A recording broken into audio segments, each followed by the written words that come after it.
नमस्कार दोस्तों। सबसे पहले तो महाशिवरात्रि के पावन पर्व की पूरे देशवासियों को बहुत बहुत शुभकामनाएं और भगवान महादेव की कृपा आप सभी के ऊपर बनी रहे।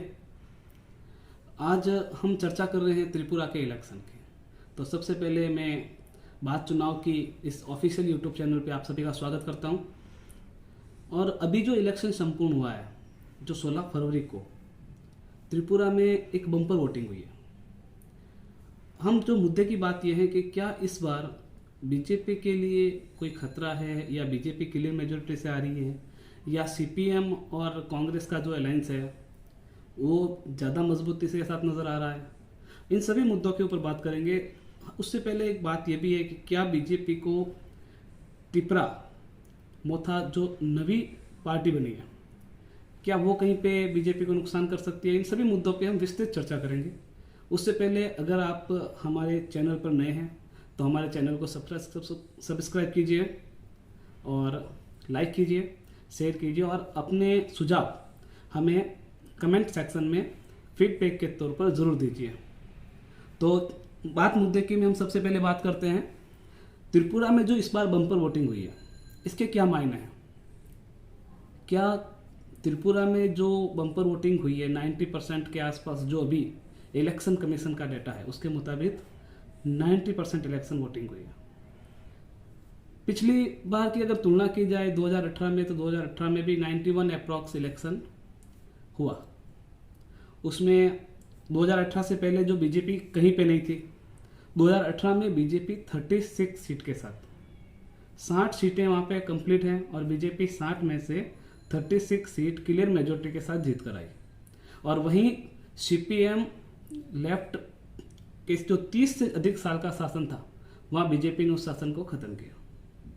इस बार लड़ाई बहुत कांटे की है, सिचुएशन बहुत टफ है, क्योंकि जो सीपीएम और बीजेपी के बीच का जो वोट शेयर था, उस वोट शेयर में 1% से भी कम का अंतर था। मित्रों, 1% से भी कम वोट शेयर, मतलब ऐसी बहुत सारी स्विंग सीटें थी जो सीपीएम और बीजेपी के बीच में कांटे की टक्कर हुई और वो सारी के सारी सीटें बीजेपी के जोड़ी में गई। और बीजेपी उस वक्त अपने अलायंस में थी, वहाँ की क्षेत्रीय पार्टी है आईपीएफटी, उनके साथ उन्होंने अलायंस किया था। उन्होंने भी वहाँ पे अपनी 8 सीटें गेन की थी, 8 सीटों पे उन्होंने चुनाव लड़ा और 8 सीटें उन्होंने जीती। तो बीजेपी और आईपीएफटी का जो क्षेत्रीय दल का वहाँ पे अलायंस है, और इस बार बीजेपी के सामने एक नई चुनौती है। बीजेपी के सामने ये चुनौती है कि कांग्रेस और सीपीएम ने इस बार गठबंधन किया है। सीपीएम और कांग्रेस दोनों ही इस बार अलायंस बना के चुनाव में। ये वैचारिक गठबंधन बहुत मुश्किल है, क्योंकि इलेक्शन के आधार पर ही हुआ है। बाकी ये दोनों पार्टियां केरल में एक दूसरे के सामने भी चुनाव लड़ती हैं। तो ये चुनाव का असर इस पर कितना रहेगा, क्या बीजेपी के लिए इतना खतरा है, इन सब की चर्चा करते हैं इस पूरे वीडियो में। तो ये वीडियो पूरा ध्यान से सुनना, क्योंकि त्रिपुरा की सबसे इम्पोर्टेंट वीडियो है। त्रिपुरा के इलेक्शन पर हमने ये वीडियो बनाई है, क्योंकि बड़े बड़े न्यूज़ चैनल पे अक्सर ये छोटे छोटे मुद्दे चूक जाते हैं जो उनको बताते ही नहीं है हमें।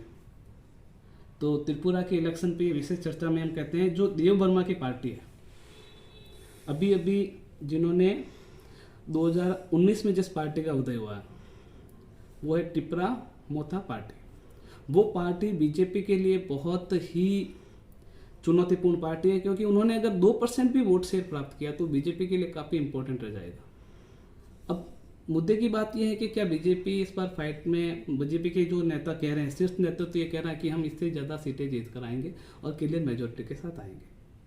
और वहीं कांग्रेस और सीपीएम का भी दावा है कि हम भी यहाँ पर क्लियर मेजोरिटी के साथ आए। और जो बम्पर वोटिंग हुई है उसका अगर चुनावी मायने निकाले जाए तो कहीं ना कहीं इसमें ऐसा कह सकते हैं कि बीजेपी को एज जरूर है, पर क्लियर मेजोरिटी आ जाना या हंग असेंबली होना, इसमें अगर हंग असेंबली के चांसेस बनते हैं तो फिर त्रिपुरा मोथा जो पार्टी अभी देव वर्मा की है वो काफ़ी इंपॉर्टेंट हो जाएगी। उनके जो जितनी सीटें वो अगर लेके आते हैं तो वो उनका एक इम्पोर्टेंट रोल इस हंग असेंबली में हो जाएगा, त्रिकोणीय जो मुकाबला होगा तो। लेकिन अभी जो अमित शाह ने दावा किया है वहाँ जाके कि नहीं हम क्लियर मेजोरिटी के साथ आए हैं, और वैसे भी इस बार जो इलेक्शन है वो 47 सीट पे कांग्रेस और सीपीएम का जो गठबंधन हुआ है उसमें सीपीएम 47 सीट पे इलेक्शन लड़ रही है और कांग्रेस मात्र 13 सीटों पे। पिछली दफ़ा कांग्रेस को एक भी सीट नहीं मिली थी, लेकिन इस बार गठबंधन में है और उनको उम्मीद है कि सीपीएम के गठबंधन के साथ हम काफ़ी अच्छा कर सकते हैं। बीजेपी भी अपनी गठबंधन क्षेत्रीय दलों के साथ किया है। उन क्षेत्रीय दल में जो पिछली बार इलेक्शन लड़ी 8 सीटें जीती थी ITFT, उन्होंने भी उनका जो क्षेत्र में वर्चस्व है वो कम हुआ, तो बीजेपी ने उनको पंचायत जो इलेक्शन हुए उनके प्रदर्शन के आधार पर उन्होंने उनको 5 सीटें दी है। तो 5 सीटों पे क्षेत्रीय पार्टी ने इलेक्शन लड़ा और बाकी सीटों पे बीजेपी ने अपना वर्चस्व रखा है। अब देखते ये है कि जो 2018 से पहले, अगर मित्रों बात की जाए 2018 के इलेक्शन से पहले, तो बीजेपी त्रिपुरा में शून्य था। बीजेपी का कोई वहाँ पे वोट शेयर होता था, 2-3%, 5% तक वोट शेयर बीजेपी लाती थी, लेकिन आज तक 2018 से पहले बीजेपी की वहाँ पर सीटें कन्वर्ट नहीं होती थी। और 2018 में जिस तरह से बीजेपी चुन के आई और बीजेपी ने क्लियर मेजोरिटी 60 सीट वहाँ पे इलेक्शन है टोटल और 31 पे मेजोरिटी है। बीजेपी ने अपने दम पर 36 सीटें लाई थी, 36 सीटें जीत के आई थी और अपने सहयोगी दल के साथ 8 सीटें सहयोगी दल ने जीती थी। तो बीजेपी वहाँ पर क्लियर मेजोरिटी के साथ बम्पर वोटिंग के साथ आई थी। पर बीजेपी और सीपीएम का, अभी भी मित्रों में एक बात कर रहा हूँ, बीजेपी और सीपीएम के बीच का जो वोट शेयर है उस वोट शेयर में सिर्फ 1% का फर्क है और सीपीएम ने उस वक्त 42% के अप्रॉक्स वोटिंग शेयर लिया था और 16 सीटें जीत कर आई थी। बीजेपी 43% वोट शेयर के साथ 36 सीटें जीत के आई थी। मात्र 1% वोट शेयर का फर्क है। और अगर इस बार सीपीएम और कांग्रेस अलायंस दोनों इसी मजबूती के साथ लड़ते हैं तो बीजेपी के लिए ये जीतना काफ़ी मुश्किल हो जाएगा। लेकिन अभी भी अगर सभी एनालिसिस करें और सभी जो मीडिया की रिपोर्ट्स माने और जो हमारे सूत्र जो हमें बता रहे हैं उसके मुताबिक अगर देखा जाए तो बीजेपी को हल्का एज है। बीजेपी यहाँ पे हल्के से आगे है। कहीं ना कहीं बीजेपी अपनी सरकार वापसी कर सकती है हमारे अनुसार। अगर हम आंकड़ों की बात करें तो इस बार आंकड़े काफ़ी महत्वपूर्ण रहने वाले हैं, क्योंकि बीजेपी के लिए ये इसमें वापस आना बहुत इम्पोर्टेंट है, बहुत ज़रूरी भी है। और सीपीएम अपने 30 साल का जो शासन किया था वो भी सत्ता से दूर रहना नहीं चाहते हैं बिल्कुल भी। तो सीपीएम और कांग्रेस की भी यही पूरी तैयारी उन्होंने भी की है। दावे ये भी हैं कि बीजेपी ये दावे कर रही है कि हम क्लियर मेजोरिटी के साथ आएंगे और सीपीएम और कांग्रेस अलायंस भी ये दावा कर रहे हैं कि हम क्लियर मेजोरिटी के साथ आएंगे। बात यहीं पर ख़त्म नहीं होती, क्योंकि बीजेपी की तरफ से जिन्होंने चुनाव प्रचार किया वो हेमंत बिश्व शर्मा है, जो पूर्वोत्तर के चुनाव प्रचार इकाई के अध्यक्ष हैं। उन्होंने पूर्वोत्तर का पूरा जिम्मा संभाल रखा और पूर्वोत्तर के योगी भी कहा जाते हैं हेमंत बिश्व शर्मा। ताबड़तोड़ रैलियाँ की वहाँ पे और नरेंद्र मोदी जी ने भी वहाँ पे रैली की, उसका भी असर हो सकता है। और भारत जोड़ो यात्रा का भी वहाँ पे असर हुआ है। तो इस बार कुल मिला के ये कह सकते हैं कि फाइट त्रिपुरा में बहुत टफ है। दोनों ही पार्टियों के बीच में कांटों का टक्कर रहने वाला है। हल्का सा एज बीजेपी के पास ज़रूर है। अगर आंकड़ों की बात करूं तो हमारे जो सोर्सेस बता रहे हैं उसमें मैं अभी भी ये कह रहा हूं कि कहीं ना कहीं बीजेपी एक बार फिर से अपनी क्लियर मेजोरिटी को प्राप्त कर रही है। अगर आंकड़ों की बात करूं तो बीजेपी शायद इस बार एक बार फिर से 35 से 40 के बीच में अपनी सीटें ला सकती है।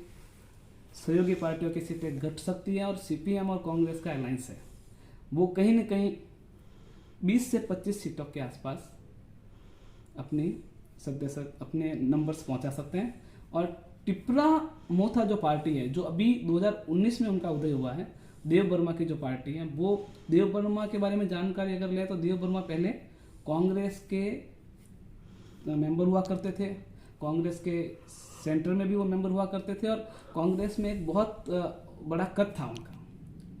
फिर किन्हीं मुद्दों पे उन्होंने कांग्रेस को छोड़ लिया और एक अलग खंड बनाने की मांग की थी। तो बीजेपी शुरुआत में देव वर्मा के साथ अपना गठबंधन बनाना चाहती थी, लेकिन जब अमित शाह ने यह क्लियर किया कि नहीं, हम त्रिपुरा के 2 हिस्से नहीं करना चाहते हैं, हम त्रिपुरा को एक मत बनाए रखना चाहते हैं, हम त्रिपुरा को अलग नहीं करेंगे, किसी भी हालत पे हम त्रिपुरा के 2 हिस्से नहीं करेंगे। तो इस बात पर देव वर्मा बीजेपी से अलग हो गए। हालांकि वो बीजेपी के साथ नहीं थे और ऐसा कोई भी ऑफिशियली उन्होंने अनाउंसमेंट नहीं किया था कि बीजेपी और त्रिपुरा मोथा पार्टी का अलायंस है। बात बनाने की जरूर कोशिश की गई थी अमित शाह के द्वारा, पर जब बाद में यह क्लियर हो गया कि नहीं, हम त्रिपुरा के किसी भी हालत से बांटेंगे नहीं, तब ये अलायंस बनने की बात ही खत्म हो गई। तो अब त्रिपुरा मोर्चा जो पार्टी है वो अलग इलेक्शन लड़ रही है। डिपेंड इन पे करता है कि वो उस क्षेत्र में कितने वोट शेयर के साथ कितनी सीटें ला सकते हैं। लेकिन अभी भी till in the end last में अगर एक बात करूं मैं, तो बीजेपी क्लियर एज के साथ, पूर्ण बहुमत के साथ अपनी सरकार बनाते हुए हमारे सोर्सेस के अनुसार दिख रही है। बीजेपी एक बार फिर से त्रिपुरा में सरकार बना रही है और लेफ्ट और जो सीपीएम कांग्रेस वामपंथी दल है उनको एक बार फिर से विपक्ष की भूमिका में बैठना पड़ सकता है। लेकिन हाँ, फाइट अभी भी कह रहा हूँ नेक टू नेक है, उसमें 2-4 प्लस माइनस हो सकता है। 31 पे क्लियर मेजोरिटी है। और इस वीडियो को आप लाइक भी कीजिए, शेयर भी कीजिए। और हम अगले वीडियो में बात करेंगे मेघालय और नागालैंड के बारे में, जहाँ पे 27 फरवरी को मेघालय और नागालैंड में इलेक्शन है। अगले वीडियो में हम मेघालय और नागालैंड के बारे में चर्चा करेंगे। और 16 फरवरी को जो अभी इलेक्शन हो गया है उसका रिजल्ट त्रिपुरा का 2 मार्च को, तीनों ही राज्यों का रिजल्ट 2 मार्च को डिक्लेयर किया जाएगा। अगर ये वीडियो अच्छा लगा हो मित्रों तो सब्सक्राइब कीजिए, शेयर कीजिए और बेल आइकन का बटन जरूर दबाइए। नमस्कार दोस्तों, मिलते हैं अगले वीडियो में एक बार फिर से। मैं निक्स राजपुरोहित आपके साथ अगले वीडियो में एक बार फिर से।